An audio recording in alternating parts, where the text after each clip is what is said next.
नमस्कार, स्वागत है आपका चौथा पैगाम में। आपके साथ मैं हूं फिरदौस। आइए नजर डालते हैं आज की गतिविधियों पर।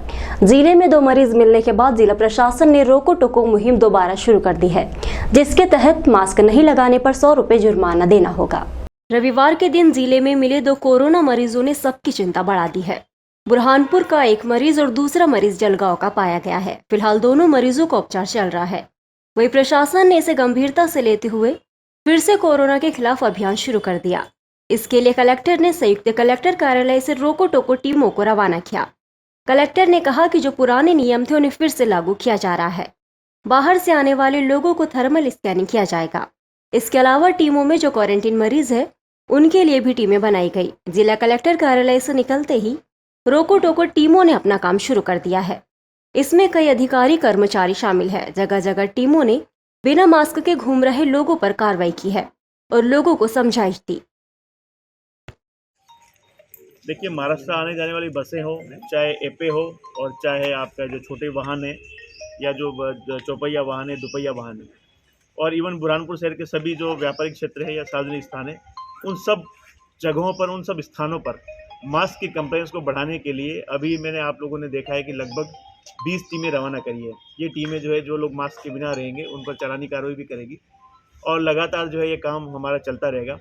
अभी हम लोग ग्राम पंचायत स्तर पे और वार्ड के स्तर पे प्रभारी बनाने वाले हैं, जो वार्डों में और गाँव में जो बिना मास्क वाले लोगों पर चालानी कार्रवाई करेगी। बॉर्डर चेक पोस्ट पर भी हम लोग इंश्योर कराएंगे और जिस बसों में हम एक टारगेट फिक्स कर देंगे, यदि इतनी से ज़्यादा लोग बिना मास्क के पाए जाते हैं तो उस बस के ऊपर 5,000 से 10,000 तक की चालानी कार्रवाई भी हम लोग करेंगे। कलेक्टर प्रवीण सिंह जिला अस्पताल पहुंचे। यहाँ पहुंचकर उन्होंने फीवर क्लिनिक के लिए बिल्डिंग का चयन किया। साथ ही जिला अस्पताल में खिड़की बढ़ाने के दिशा निर्देश दिए। कोरोना की संभावित तीसरी लहर को देखते हुए जिला प्रशासन तैयारियों में जुट गया है। वहीं जिले में तो पॉजिटिव मरीज मिलने के बाद प्रशासन के हाथ पैर फूल गए और प्रशासन फिर से युद्ध स्तर पर कोरोना के खिलाफ जंग छेड़ चुका है। कलेक्टर प्रवीण सिंह जिला अस्पताल पहुंचे और यहां पर पहुंचकर उन्होंने फीवर क्लिनिक के लिए भवन का चयन किया, जिसमें 50 बेड लगाए जाएंगे। इसके अलावा यदि कोई बाहर से आकर निगेटिव रिपोर्ट लेने के लिए रात भर रुकता है तो उसके लिए भी व्यवस्था की जाएगी। यहाँ पर सारी सुख सुविधाएं जुटाई जाएगी। सैंपलिंग भी यही होगी और यदि कोई रात्रि विश्राम बाहर से आकर करता है तो रिपोर्ट के लिए उसे यहाँ रोका जाएगा। इसके बाद कलेक्टर प्रवीण सिंह जिला अस्पताल पहुंचे और यहाँ व्यवस्थाओं का जायजा लिया। पर्ची काउंटर बढ़ाने के लिए दिशा निर्देश दिए। देखिए, कोविड का पहला केस बुरहानपुर में आ गया है और कोविड को रोकथाम की दिशा में सबसे महत्वपूर्ण कड़ी होता है फीवर क्लिनिक। तो फीवर क्लिनिक जो पिछले साल ताप्ती अस्पताल में संचालित था, वो इस बार ताप्ती में नहीं रहेगा। इस बार जो है फीवर क्लिनिक एएनएमटीसी चलेगा। तो जो भी व्यक्ति जिनको सर्दी खांसी जुकाम है या कोविड जैसे लक्षण है, वो एएनएमटीसी में आकर फीवर क्लिनिक में अपनी जांच कराएंगे। और जिन पेशेंट्स को यहाँ रहना होगा इंस्टीट्यूशन क्वारंटाइन में, उसके लिए कोविड केयर सेंटर यहाँ पर हम लोगों ने बनाया है। ये 50 बिस्तर के एएनएमटीसी है। तो जिला अस्पताल में आ जाने का उद्देश्य ये था कि 50 बिस्तरीय हमारा जो कोविड केयर सेंटर है वो हमको पूरा फंक्शनली चालू करना है और साथ ही साथ जो है फीवर क्लिनिक जो ताप्ती के स्थान पर एएनएमटीसी में चालू करना है। और ऐसे पेशेंट जिनको यात्रा के पर्पज़ के लिए या किसी अन्य पर्पज़ के लिए, मतलब उनको सर्दी खांसी नहीं है, केवल आरटीपीसीआर की नेगेटिव रिपोर्ट लेके जिनको यात्रा वात्रा करनी है, कोई अन्य उद्देश्य के लिए जाना है, तो उनके लिए सैंपल की व्यवस्था भी हमने अलग करी है ताकि उनका जो है संक्रमित व्यक्ति से संपर्क ना हो। तो जिस भी व्यक्ति को सैंपल लेना हो या सैंपल करवाना हो, वो यहाँ जिला अस्पताल के एएनएमटीसी जो प्रशिक्षण केंद्र यहाँ पर आए। सर्दी खांसी जुकाम है तो भी आपके यहाँ पर सैंपल होगा और यदि आप किसी अन्य पर्पज़ के लिए आना चाहते हैं तो भी यहाँ पर सैंपल होगा। सैंपलिंग की पूरी व्यवस्था यहाँ पर की गई है और साथ ही साथ एएनएमटीसी में 50 बिस्तर हमने प्रारंभिक रूप से तैयार किए हैं कि यदि केसेस बढ़ते हैं और पेशेंट्स को यहाँ भर्ती करना पड़ा तो हम यहाँ पर भर्ती करेंगे। राष्ट्रीय मानवाधिकार और सामाजिक न्याय आयोग के पदाधिकारियों ने जिला अस्पताल में ग्रामीण अंचलों से आई महिलाओं को गर्म कंबलों का वितरण किया। राष्ट्रीय मानवाधिकार और सामाजिक न्याय आयोग के प्रदेश अध्यक्ष शहनाज अंसारी और सदस्यों द्वारा शासकीय चिकित्सालय में लगे एलटीटी कैंप में दूर अंचलों से आई महिलाओं को ठंड से निजात मिल सके, इस भावना को दृष्टिगत रखते हुए 20 महिलाओं को गर्म ब्लैंकेट वितरित किए गए।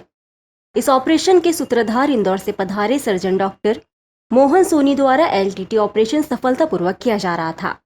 ऑपरेशन समाप्ति पश्चात डॉक्टर मोहन सर का स्वागत शॉल श्रीफल भेंट कर किया गया।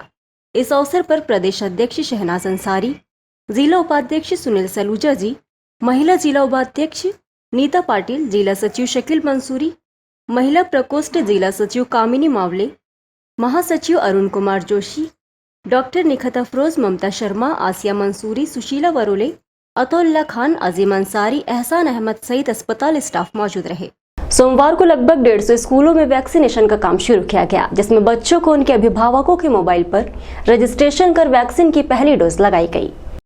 सोमवार से जिले भर में 15 से 18 साल के बच्चों को कोवैक्सीन लगाने की प्रक्रिया शुरू हुई।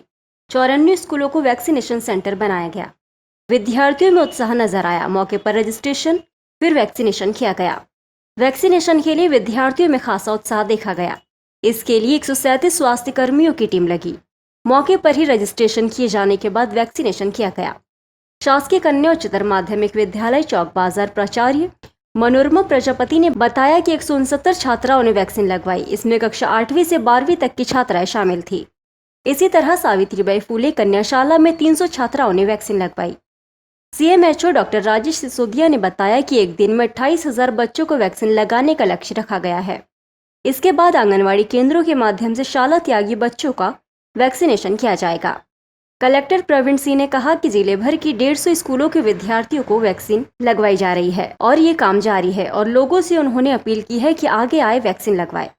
18 साल के बच्चों का टीकाकरण चल रहा है। हम लोगों ने 28,000 बच्चों का टीका लगाने का लक्ष्य आज रखा है। अब तक लगभग 3,000 बच्चों को टीका लग गया है, चूँकि 10:30 के आसपास ही बच्चे आए हैं।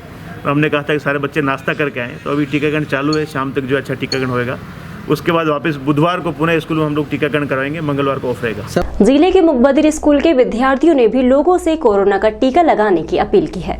मुकबधिर स्कूल की कक्षा 8वीं की छात्रा बोल नहीं सकती, लेकिन उसने इशारों से सभी को वैक्सीन का महत्व बताते हुए कहा, मुझे वैक्सीन लगवाकर अच्छा लग रहा है। यहाँ 2 लोगों को वैक्सीन लगी। अपनी और समाज की सुरक्षा के लिए सभी को वैक्सीन लगवाना चाहिए, ये बहुत अच्छा है। सोमवार से जिले भर में 15 से 18 साल के बच्चों को कोवैक्सीन लगाने की प्रक्रिया शुरू हुई। 54 स्कूलों को वैक्सीनेशन सेंटर बनाया गया। इसमें मुकबधिर स्कूल भी शामिल थी। यहाँ 2 ही विद्यार्थी 15 से 18 वर्ष के हैं। छात्रा निधि पाटिल और दूसरे मुकबधिर छात्र आकाश दहे को वैक्सीन लगाई गई। टीचर पंकज शाह ने इशारों से पूछा। छात्रा ने इशारों में वैक्सीनेशन का महत्व बता डाला। अपील करी जनता से और विशेष बच्चों से कि जो आज कोरोना की जो तीसरी लहर भारत में दस्तक दे चुकी है, उसको लड़ने के लिए हमारे मोदी साहब ने 15 से 18 वर्ष के बच्चों का भी टीकाकरण चालू कर दिया है। तो हमारे स्कूल में भी इस संदर्भ में बच्चों को टीकाकरण करवाया। अभी बच्चों ने क्या अपील की, ये बताइए। बच्चों ने अपील ये की कि सभी को सुरक्षित रहने के लिए सभी बच्चों ने अपना टीकाकरण करना चाहिए और स्कूलों ने भी अपना नहीं, क्या उपाय बताए हैं बच्चों ने जो कोरोना से बचने के हैं? बच्चों ने कोरोना के उपाय ये बताए कि हाथ धोए, सोशल डिस्टेंसिंग का ध्यान रखे और मुंह पर मास्क लगाए, ये अपील की है। माली समाज द्वारा मां ज्योतिबा फुले की 191वीं जयंती मनाई गई। इस अवसर पर उनकी प्रतिमा पर पहुंचकर समाजजनों ने माल्यार्पण कर उन्हें श्रद्धा सुमन के पुष्प अर्पित किए। ज्योतिबा फुले की 191वीं जयंती समस्त माली समाज द्वारा मनाई गई।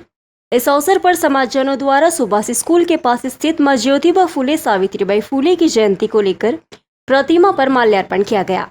समाजजनों ने माल्यार्पण कर ज्योतिबा फुले को श्रद्धा सुमन के पुष्प अर्पित किए। समाज के अध्यक्ष ने बताया कि मां ज्योतिबा फुले प्रथम ऐसी महिला थी जिन्होंने जाति समाज से उठकर महिलाओं में शिक्षा का अलग जगाया था। उन्होंने महिलाओं को शिक्षा के लिए प्रोत्साहित किया। इस अवसर पर उन्हें श्रद्धा सुमन के पुष्प अर्पित कर याद किया जा रहा है। सावित्रीबाई फुले जी की जयंती है। इस उपलक्ष्य में हम सभी लोग एकत्रित हुए हैं और ये पूरे देश को जानकारी है कि आज 3 जनवरी है। 3 जनवरी माता की जयंती हम मनाते हैं और महिलाओं की शिक्षा जगत में उन्होंने बहुत ही जोत जलाई है। इस हिसाब से हम सभी लोग उसका कार्यक्रम मनाते हैं। माता सावित्रीबाई फुले की 191वीं जयंती हम मना रहे हैं। माता सावित्रीबाई फुले ऐसी सख्त महिला थी कि पूर्व में किसी भी महिला को शिक्षा का अधिकार नहीं था। महात्मा ज्योतिबा फुले ने किसी भी धर्म को, किसी भी जाति के महिला का शिक्षा का अधिकार नहीं था, तो महात्मा ज्योतिबा फुले ने माता सावित्रीबाई फुले को प्रथम महिला शिक्षिका के रूप में, भारतवर्ष में उसको प्रथम महिला शिक्षिका के रूप में जाना जाता है।